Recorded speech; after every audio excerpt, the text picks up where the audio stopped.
please join me in welcoming our panelists. First on the list, we have Mr. Michael Lim Tian, for Head of Energy Services for Singapore and Malaysia for SP Group. Good to see you, sir. We also have Mr. Tan Guang Fan, Course Chair of School of Engineering, Ngee Polytechnic. We also have Mr. Chua, Managing Director of Yinson Greentech for ChargEV. And Mr. Sheng, R&D Senior Director at Delta Electronics. Ladies and gentlemen. And right now for our moderator for this session and discussion will be Mr. Kevin Tom, Platform Head for Energy Infrastructure at Delta Electronics. Gentlemen, the microphones are right across over there. Feel free. Once again, ladies and gentlemen, this is going to be an insightful session, so enjoy. Over to you. So welcome to this very exciting panel discussion. So today we live in an era of unprecedented change and opportunity within the energy sector. Yeah. So today I'm very sure it's promising to have this panel discussion which can offer us deep insights and promising perspectives on how we are going to live this transition that was already highlighted today. Yeah. The panelists today, they are the leading voices in this space in our region. And we want to we are really happy that they could all come today and share with us their expertise. Yeah. So without further delay, let's get to this exciting conversation going. So I would like to once again thank and welcome all of you to this interesting panel discussion. Yeah. So to start with, maybe as an icebreaker, it will be great if you could all share with us a glimpse of your current field of work and highlight what is that aspect which is most inspiring and that keeps you motivated, right? Yeah. So maybe, Michael, let's start with you. Can you hear me? Yeah. So actually, I'm from SP Group. So SP Group, maybe just a little bit of explanation. I come from the non-regulated side of the business where essentially it's commercial. And you've got the regulated side of the business, which is essentially the power grid and the services, SP services. So I've been in SP for around 3 years. Before that, I've always been in the power and generation industry. I've been in renewable energy since 2006. So we're just calculating the other day, it was like 18 years in this pure play business. What is very interesting with my line of work is I actually encounter many businesses, many stakeholders. And I've got a great team here. I've got my teammates here as well. I've got a great team that I manage. And today, it's really an honor to actually be, supporting this Delta event. So I hope that, all our comments can be useful for the entire team so that we can actually progress together as part of the, improving Singapore's renewable energy space. Hello. Hi, good afternoon all. I am Guang Fan. I'm an educator from the School of Engineering in Ngee Polytechnic. So what engaged me at work, I think is this dual professional nature that excites me. So on one side, I need to be continually engaged with the industry through funded projects, through community work, and through consultancy, of course. And the other end will be engaging the younger minds to actually get them to the industry. So that is a very interesting aspect that is really keeps me going every day. And today, I don't proclaim myself to be an expert, but I hope to be able to also share some insights as an educator. All right, thank you. Hi, good afternoon. I'm ST. I'm the MD for ChargEV. So we are the pioneer and leading charge point operator in Malaysia, and soon going out to the region. So we are already expanding in Singapore and Brunei now. So we are a part of a larger entity called Yinson. We are a listed entity in Malaysia. We are doing a FPSO business, which is a floating production vessels. Yeah, so we are the second largest in the world now. And also the support vessels. But going back in time, so 40 years ago, we ran transport and we still own the Causeway buses in Malaysia to Singapore. Yeah. Now we are looking at the trend of e-mobility. So we are building e-vessels. We are also doing four-wheel leasing for cars, right? For EV cars, two wheels, battery swapping for electric, and for my side, charging from land to sea, right? In the region. What excites me, I think it's, I came from Petronas. It's a very old oil and gas running petrol station. So EV is the new thing to come. So I decided to go from a sunset to a sunrise industry.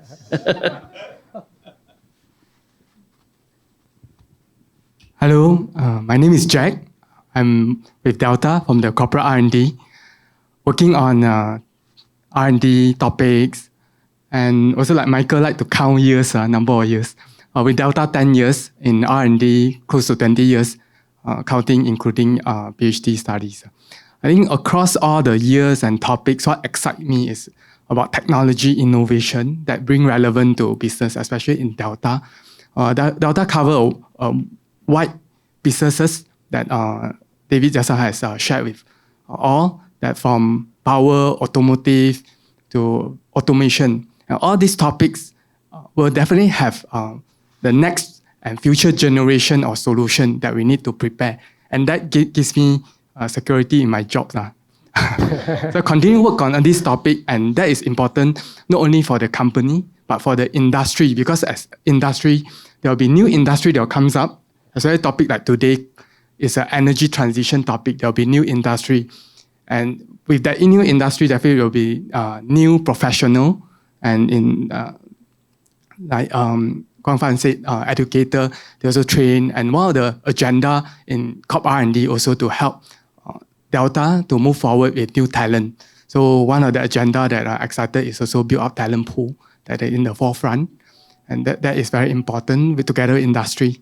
And finally, in this region and at the global level, my participation allows me to be involved at that two level to understand at the local context and as well as the global need, and how we can prepare the company towards that. Yeah, thank you. Thanks, everyone. I think it's a very interesting perspective from you all. So now we have already heard that the Singapore is leading the transition towards a net zero power sector by 2045, and they want to reach the net zero as a country by 2050. And they have shared long-term strategy, like they are setting up an ASEAN grid. They want to increase the PV capacity by 2 gigawatt by end of 2030, which they are much ahead. So as we go forward, we see a grid which has higher content of renewable energy, which is highly fluctuating, and that brings the challenge as well as the opportunity. So in our discussion today, which is again on a distributed energy generation, which is again a part of this bigger puzzle that we have to solve, we'll be looking at different aspects on business model innovations, what are the technological challenges that needs to be done from the regulatory perspective, what needs to be addressed. So all these topics we try to cover so that we all have a good understanding what we are going to face in the coming days, right? Yeah. So the first question maybe I take with Michael. So here I would like to know, as the biggest operator, your parent company. So would like to know how you, or from a perspective of Singapore as well as from a perspective of region, where they all are transitioning to a more renewable content in their grid. What are the challenges and opportunities in a near short term, right? Yeah. So I think also Kevin, you also mentioned about the Green Plan 2030. Our target is to reach 2 gigawatts by 2030, right? We're on track. Today in Singapore, we're looking at about 1.2 gigawatts in terms of the solar PV. And that includes ground-based CNI solar. And not including that, the government has also announced, the EMA has also announced power imports, right? So this is actually ongoing. We know that this is going to be in fruition very soon. We don't have a timeline yet. But this is actually a very concerted effort to bring in a lot of renewable energy back into Singapore itself. Now, in this region in Singapore, we are also very limited in the kinds of renewable energy that we can harness. Essentially, it's all solar PV, solar in general. Whereas other countries, you have other sources, a mixture of sources. For example, solar, wind power, geothermal. So there's a better smorgasbord of renewable energy intermittent sources that you can leverage on in other countries. But Singapore, because of its reliance on one single or very limited single sources of renewable energy, the intermittent problem that the grid can experience can be quite severe. So, and therein lies an opportunity for a lot of us, including developers, asset owners, to actually support the grid in order to provide backup services, right? In order to cure and to mitigate intermittent sources. And this is where a lot of solutions can be found in energy storage solutions, be it battery energy storage solutions or whichever kind. That provides a very good leverage, a very good buffer for the grid to react to all those fluctuations. And as we see today, these form of services, it can be regulation services or demand response, we may be talking about later on. This actually helps the grid in many, many ways. And it presents a fantastic opportunity for developers like myself, asset owners like a lot of other companies, and even solution providers like yourselves to help developers like us to actually provide a very strong and robust solutions for the grid. I think this is a fantastic opportunity for the last couple of years. You know, we're just talking about the number of years that we've in this business, right? And last 3 years, we have seen a fantastic bite in all this renewable energy and those green resources happening, driven by financing, driven by the need to have a more climate-focused solutions. I've seen this transition in the last 3 years to be so robust, right? And it's really a good thing for all of us that we have got this opportunity to be participating in all these green energy solutions. And together, I think we can provide a better solutions, not just for Singapore, but also for in the region, Malaysia, Thailand, Vietnam, whichever it may be. Overall, it's actually for the better good for the entire global perspective. Yeah. So I think this is a very good opportunity for all of us. Yeah. Thanks a lot, Michael, for the perspective. Yeah. So next question I would like to take with ST. Yeah. So on the similar page, yeah, how do you see the opportunities with respect to ESS and microgrid panning out in Malaysia? Yeah.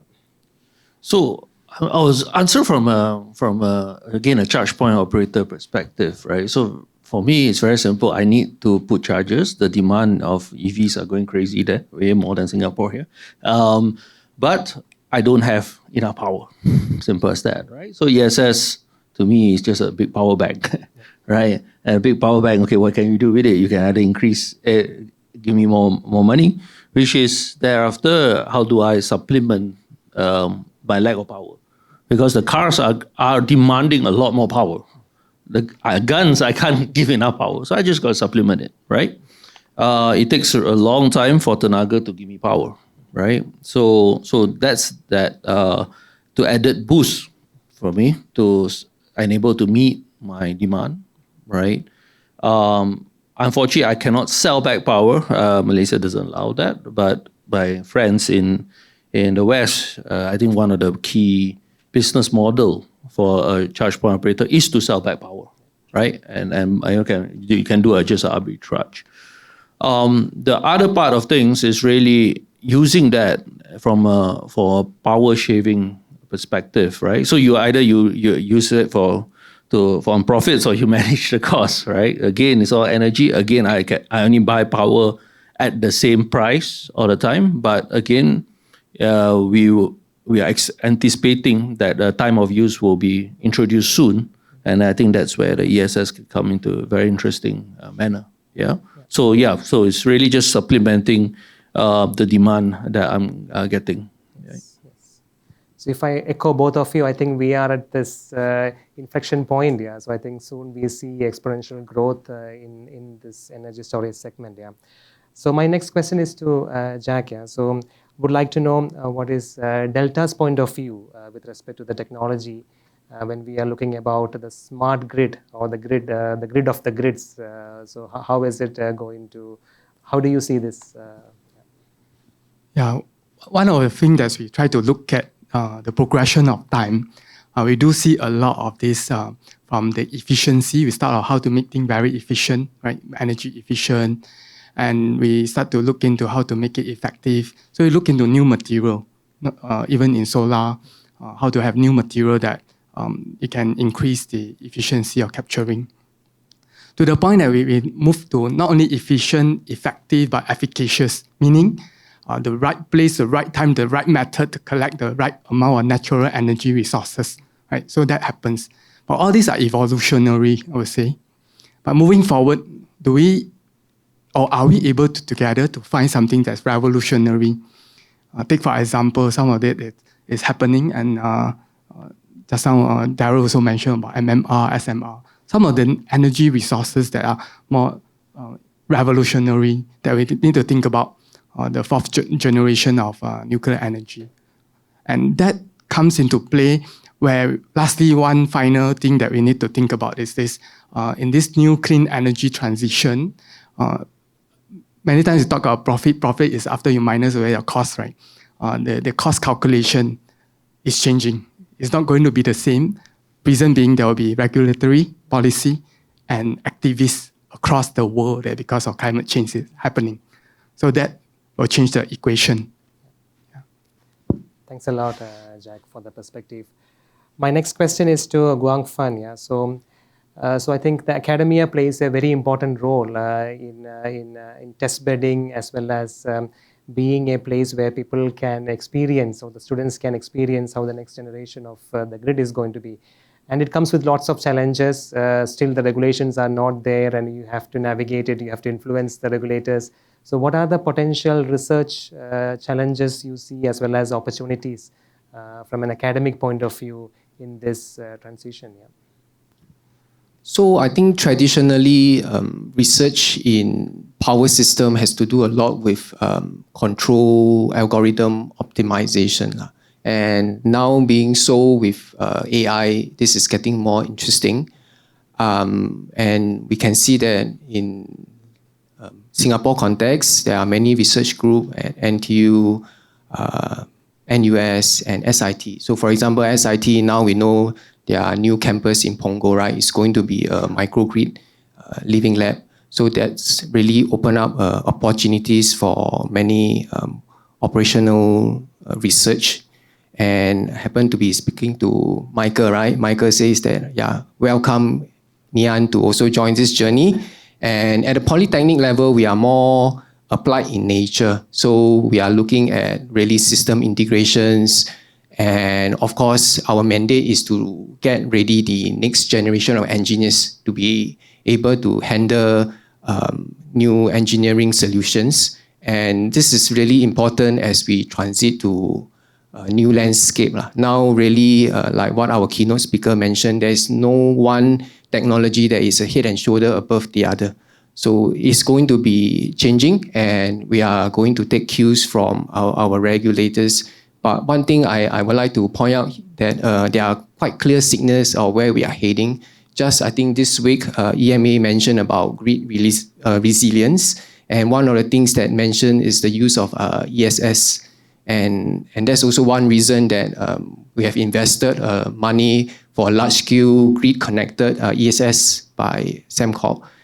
So these are clear indication that energy storage is going to be a way forward. And with that, we are also trying to, I think, more our next generation to introduce them to possible solutions, because I think the solutions may not lie so much in this room now, but later on in the future generations, how to get them to think out of the box and to come up with something creative to help overcome all the challenges.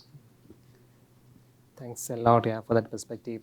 So the next question is to Michael. So you just touched on, let's say, the grid ancillary services. So one side we have intermittency problems, and the other side we are trying to balance it with the different technologies.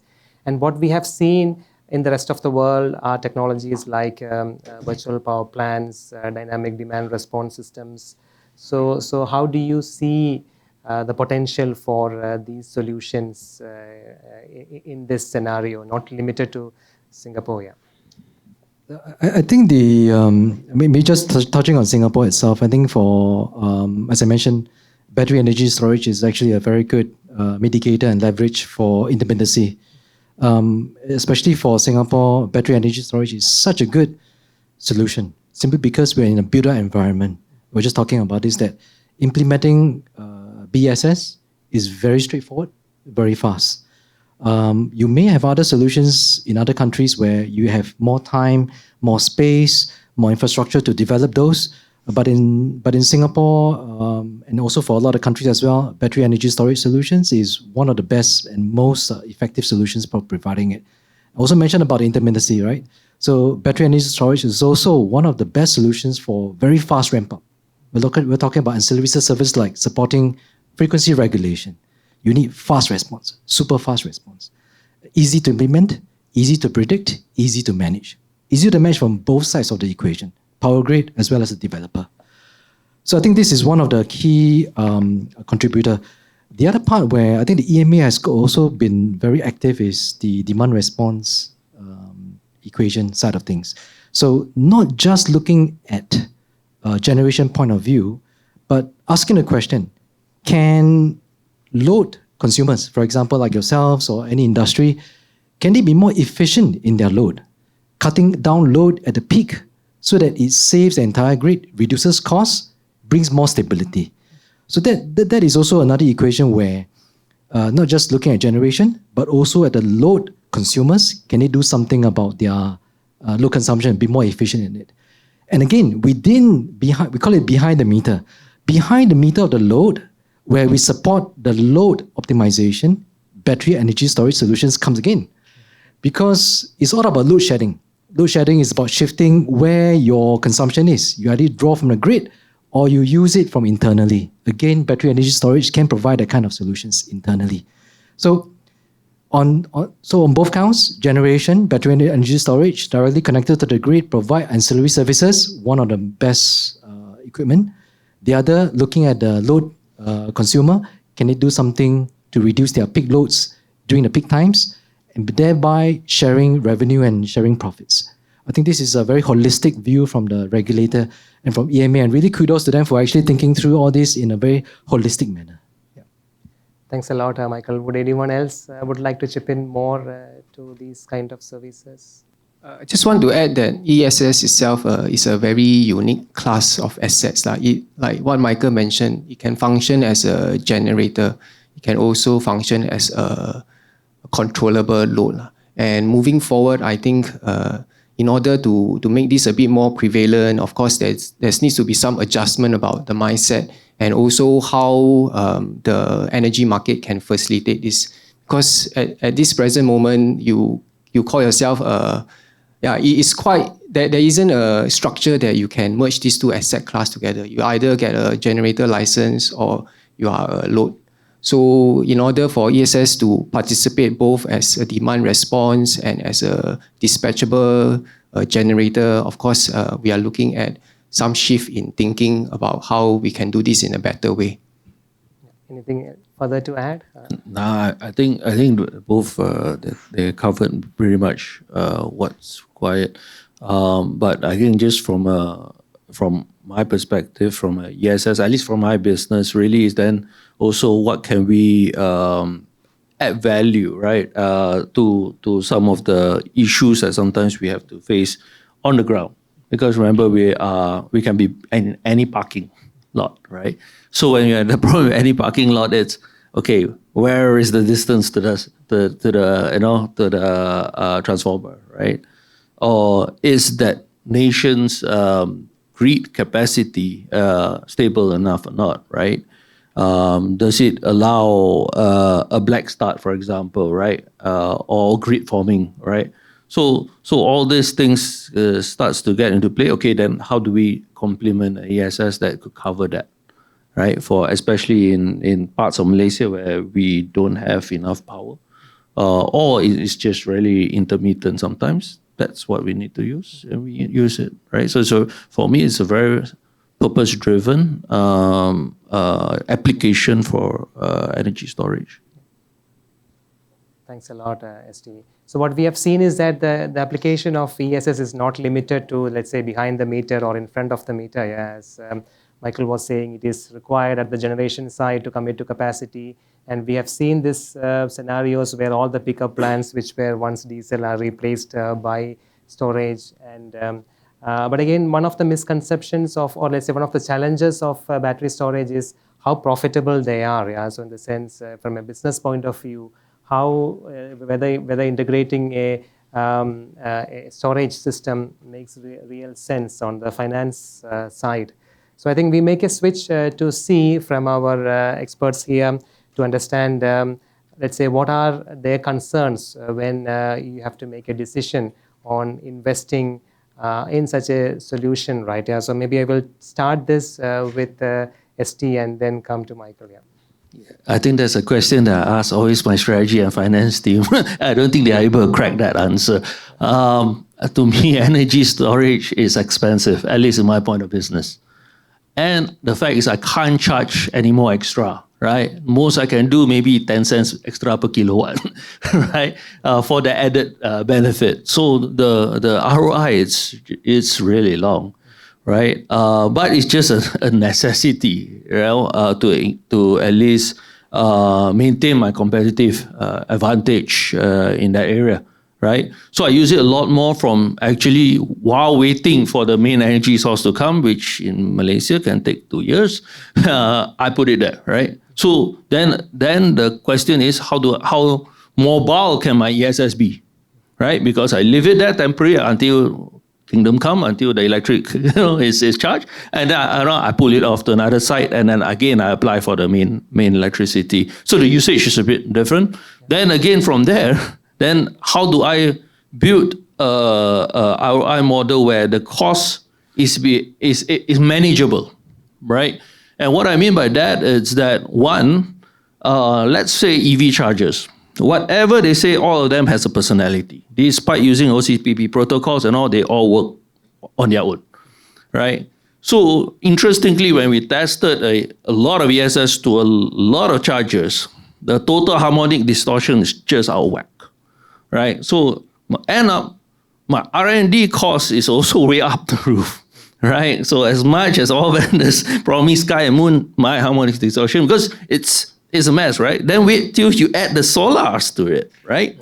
And this whole complications of the different devices that comes into play, it's just not getting right. So I think a competitor of mine until 9 months already still couldn't on the ESS result. So as much as it says it's theoretical wise, it looks simple, but it's practical wise, it's just a mess, right? So that's that element.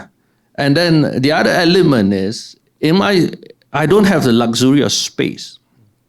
My ESS needs to be really small, right? To put in next to the parking lot, right? Or somewhere else. If I do a full-blown ESS, it's what? It's 8-10 tons. I don't think a parking lot could take that as well. So there's no purpose built for that weight or that location, right? So again, then I have to either do civil works, but it will again take me very long because I need to deal with municipal councils, right? So those challenges end up little costs like this just adds up all the way. And then don't forget licensing, right? I mean, again, municipal council, the fire department and so forth, because again, I'm putting in a public space. Again, all these costs gets up. With the uncertainty of when I can launch, because there's also the Energy Commission needing the license for the whole thing, right? That entire equation, I'm just giving a sense of not just the equipment, but the whole chain makes my ROI, honestly, very challenging. Now but Malaysia, we still are able to do open pricing, right? But for example, Indonesia, where no matter if I give you 50 kilowatt charging or 400 kilowatt charging, there is a max price that the government has set for charging of a EV car. So actually, then there's no incentive for me to actually put the charger there. But I get social media complaints because there are the Porsche Taycans, the Kia's EV that needs this power, right? So it's that whole balance that is needed. I'm still struggling. Actually, to be honest, my strategy team has yet to give me a good answer on the ROI. Thanks a lot, Jack. I just want to ask whether those personality of this EV chargers include deltas as well. All. All, yeah, okay. Yeah, so maybe Michael, if you could. Just one quick comment on the battery energy storage systems. I mean, very similar to a lot of renewable energy like wind power or solar, right? It's capex. It's always capex, capex, capex. Looking at a market like Singapore is too small. Maybe we should think about amalgamating ASEAN, your businesses across ASEAN as a collective angle, increase scale and bring down costs. I think there's probably one way to do this. The other way to do this is battery energy storage solutions, be it providing ancillary services or behind the meter. It is something still very nascent, still something very new. My suggestion or my personal view is do not be so focused on the rate of return, internal rate of return, but rather for a nascent business model, focus on a payback period. If you can get it within 1 or 2 years to get back your money, the rest of it is just upside, right? We have to move somewhere. But if we keep talking about internal rate of return for a business model and for a market that is rather uncertain, then nothing will move. So these two things, CapEx, focus on it, increase in scale. Secondly, focus on payback period. Yeah. That's my quick comments. Yeah. Thanks, Michael, for that perspective. Yeah. So I think that brings us to the next topic, the business model challenges, right? Or what kind of business models needs to be there. So people have already started discussing about bi-directional chargers, and again, you mentioned ancillary services. Yeah. So as a CPO, we would like to hear from both Michael and ST. How do you see this business models, innovations that can bring or maybe accelerate the ROI aspect? Yeah. Maybe this is more a CPO question, but maybe from an angle of the grid. Yeah. If we talk about vehicle to vehicle or vehicle to grid, V2G. I think from a grid perspective, it is challenging, right? Why is it challenging? Is because of the uncertainty of when the charge and discharge is going to come. Is dynamic. The reason why a lot of grids are very stable is because of predictability. So on the one hand, there's challenges, but I also think that there's opportunities where solution providers like yourselves, if there is a possibility to provide a certain certainty in terms of the charging and the discharging pattern, be it your AI that is implemented in EV cars, then that brings a lot of predictability to the grid and ensuring such technologies will be taken up. For example, in India, in recent years, it has been mandatory for generators, wind power generators, to provide a forecast for the generation in next hours, 1 day ahead, 2 days ahead, 3 hours ahead. So these are the kind of certainty that the grid is demanding from the developers. And the developers are able to provide that kind of certainty. Why?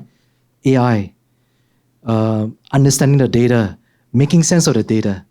So we are moving into that stage. Now, if the grid is able to have that kind of feedback from the V2G kind of perspective, I think this is going to take off very, very quickly.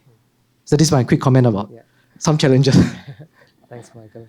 I think a lot of governments don't realize how much power chargers suck, right? I have 400 guns. In totality, if all max out, I'm doing about 15 megawatt. End of the year, I'll probably end up with 28, right? So it's almost a little virtual power plant if you max out all the power, right? That could suck a lot of power, right? But if you look at it from a bidirectional version, I can also feed back as a virtual power plant, right? So that model eventually, I guess, will happen in this part of the region to supplement the grid. Especially now in Malaysia, they are inviting all the data centers there. I don't think they realize that how much power they suck, right? So from that angle and us trying to launch all these DCs, definitely then there will be shortage, and then they have to figure out, okay, how do you contribute back power, and doing some arbitrage there. So I believe that business model may work, depending how much that the government sets, at the tariff from that angle. Yeah. So that becomes quite interesting. Again, there's a lot of talks on V2X, right? Whether it's to home, to grid, to microgrids or wherever. I believe that will be also something that is worthwhile to explore. But again, there's a lot to deal with the governments or the monopoly players like we have, right? I have energy that's on monopoly. So that's that. How much do I invest first while waiting for regulations and then to catch up? That's that whole game that I don't know. Every day I have to think out when is the right time, right? And knowing that technology always move faster. So if I invest a year as of now and 2 years later, there's another battery technology way cheaper and all, again, then I'll be depreciating my assets crazily, right? So just to give you a sense that's my business discussions that I always have with my guys on really where do we go? It's a nice thing to have, but is it a need, a want, or where, right? So end up eventually for us is pretty much being in a very side by side situation, right? And almost a side by side ROI calculation instead of a very across the board consideration. Yeah, so that's the few things that we're looking at. Yeah. Thanks a lot, ST. So, Jack, I think we heard the concerns, right? Yeah, so they are missing, as let's say, the AI-based, let's say, predictive mechanisms and all. Could you please share from a Delta perspective, how are we seeing this? Are we developing in these lines? Yeah. So first about the concern about the product harmonic. David, I don't know to talk to him. Okay, so for the product R&D, definitely need to address. But I think a lot of the findings is once when we go into the transitioning, you'll see that when practical reason, there are many issues or pop up that we won't foresee. Not because of the product itself, but because of the environment, the government regulation, and the behavioral of the drivers, the users, the load. Right? Michael mentioned about behind meter, the load.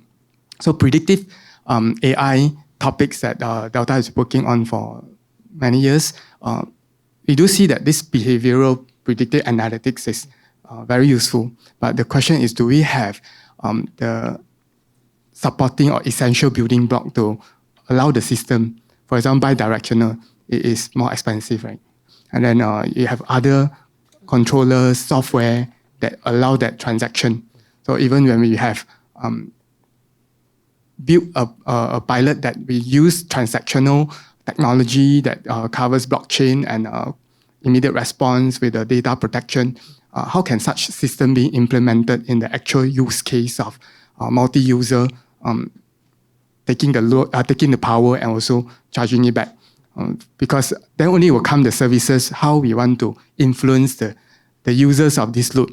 Or when do we push the drivers to go back and charge back to the grid, right? To sell it back. But that will come only when there is a mechanism for them to do such a thing. And not many countries allows that, I understand, right? Because the grid operator usually they have other concern. But it becomes different format, different model of business and user behavior. I think towards that, perhaps there will be more areas that from what we today have within Delta, that, for example, the software Delta Grid, going forward, how it can link up to different apps or different application, that we can do that. Yeah.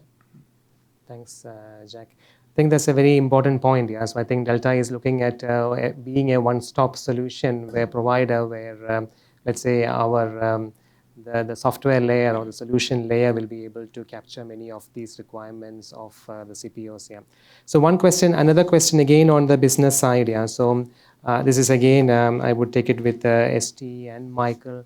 So when you have to make a decision on installing an ESS, ROI is always a challenge. Then non-availability of power or the grid extension is expensive. So what are these the only factors, or are there any other factors you will consider before making a decision to have an ESS associated with a charging point? Yeah. So Jerry, again, from a site, right? It depends. So I'm building up massive petrol station like charger concepts, right? A 10, 20 gunner, for sure I need ESS, right? So again, then that becomes one consideration. Whereas the others are the small ones that is high traffic. So for example, we partner with Starbucks drive-through all around Malaysia. So whoever can charge and drink a coffee, right? They have only 1-2 chargers there, limited power, but everyone goes there, right? One of my sites have 6 hours utilization in a day compared to a national average of about 1.8 or so. So it's doing very good, right? But again, not enough power, right? I mean, just really slow. Especially for the older chargers, they don't have load balancing. So what that means is it just divides by 2. So you pray that there's no one goes to the next bay, right? Otherwise, it just drops entirely by 50%. So you plan to wait half an hour, suddenly got to wait 1 hour, right? I think for me, it's trying to build a seamless and frictionless experience. Right? So if that is a headache for people, then that's a consideration to put a charger. So that's one.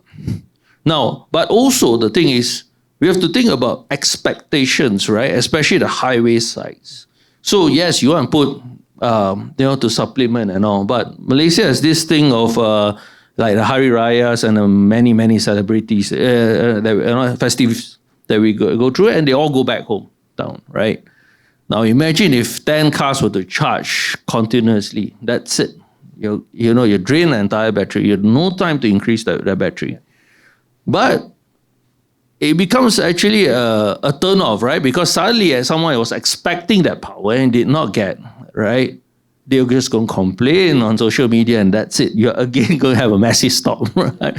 So sometimes it's just also understanding that whole demand and all that's needed.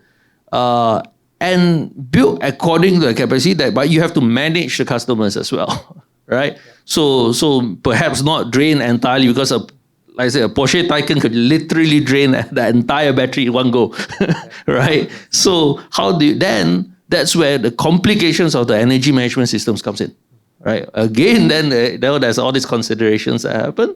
So yeah, so that's the little considerations that I need.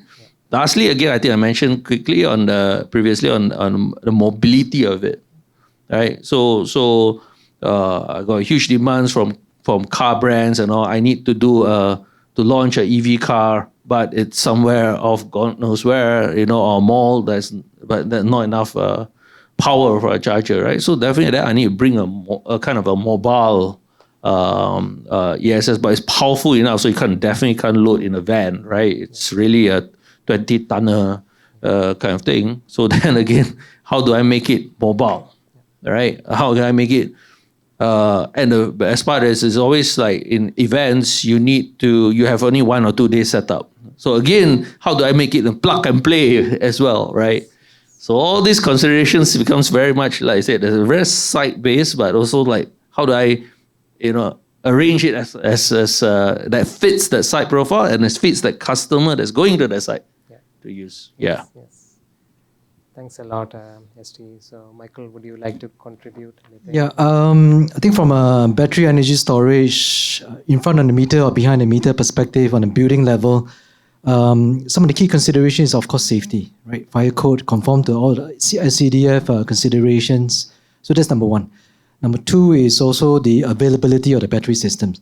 So both of this integrates into one element, monitoring. We need a very robust monitoring system to ensure that it's performing slogging 24/7 every day so that our returns can be met, right? There are cases where battery actually goes down, quite common. So for us, I think monitoring systems, ensuring that it's performing, if it is not, rectify immediately so that it can continue to perform and service the grid. I think this is the 2 key considerations that we will have when we implement the battery solutions. Yeah. Thanks, Michael. So I think when we look at this business side of the things, we see that there are limited scope to increase the ROI. There we need more, let's say, regulatory changes required. Yeah. So we move to the next. Quickly we check with our academy, Guang Fund. So would like to know, let's say, on this regulatory aspects where we can offer these kind of services, grid ancillary services. How do you see the Singapore grid code evolving, or are there any discussions happening with the academia on defining the thresholds of these services? Okay, I would like to see this from another perspective of just now I mentioned that, of course, to make ESS more prevalent, definitely we have to recognize that this is not it's a unique class that we may not have account for it in our regulatory framework. And EMA, I'm pretty sure they are well aware of a need to review this, because under the framework now, it is either recognized as a generator or demand response participants, but it's not doing justice to this asset class because of the flexibility it provides. And just now, Michael, I think, mentioned that really for ESS to be prevalent, right, there must be certainty for grid stability, and ESS itself can provide that certainty. And pointing back to what the regulators are doing, just this week they are looking at giving more certainty from our solar PV system, right? They are looking at a predictive model that they are going to put when they operate the grid to say that for the next hour or so, what kind of output we are getting. So the steps is in line with what Michael shared, that from the regulator perspective, stability is important. I think in Singapore, we have the luxurious of having such a stable grid that this is taken for granted. But in other countries, in our regional neighbors, right, this is not so. And ESS really have this flexibility and unique capability to provide a service in a way. And really, as we move forward with all the EV batteries that are second life, right, there could be opportunities of how we can reposition this to make the solution cheaper. And of course, there must be dollars and cents making to make sure that whatever we do is a viable business model. Yeah.